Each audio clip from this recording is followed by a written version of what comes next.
Iris, pour son anniversaire, a voulu engager les services d'un chef. Donc, après avoir goûté les mets qu'il avait cuisinés, donc Iris était vraiment satisfaite et a voulu l'engager pour cuisiner le jour de son anniversaire. Donc, ils se sont rencontrés, il y a eu des pourparlers et ensuite, ils ont signé le contrat en question.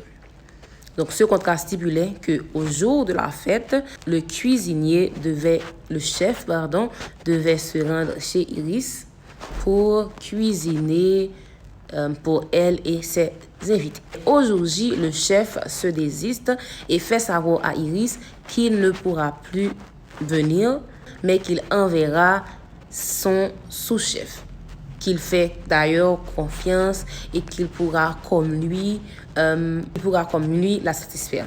Maintenant, est-ce qu'Iris peut poursuivre le chef pour non-respect de son obligation contractuelle ou encore pour inexécution de l'obligation contractuelle? Ce cas précis nous porte à parler des contrats intuitu personae. Ce terme d'origine latine signifie qui repose sur la personne. Concrètement, un contrat intuitu personae a été expressément conclu en fonction de la personne du contractant qui ne peut être remplacé par un autre car il a été précisément choisi. Par exemple, pour ma fête d'anniversaire, je choisis un chef comme Iris pour venir cuisiner ou encore un artiste pour peindre sur place les portraits des invités.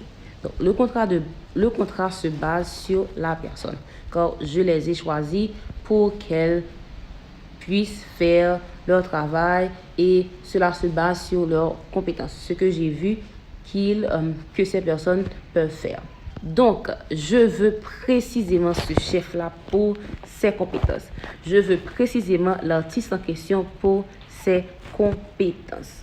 Donc, le chef ne peut pas me dire qu'il n'est pas disponible et qu'il envoie un sous-chef, car le contrat se basait sur sa personne. L'artiste peintre non plus ne peut pas me dire qu'il ne pourra plus être là et qu'il envoie son apprenti. Ok?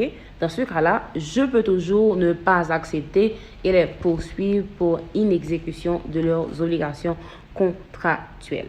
Parce que le contrat se basait sur ce chef en question, sur l'artiste en question. Je les ai choisis parce qu'elles peuvent faire leur travail comme je le veux ou encore comme je le désire. Donc, pour répondre à la question, Iris pourra, si elle le souhaite, poursuivre le chef en question pour non-exécution de son obligation contractuelle, car ce contrat était basé sur sa personne, sur ses compétences.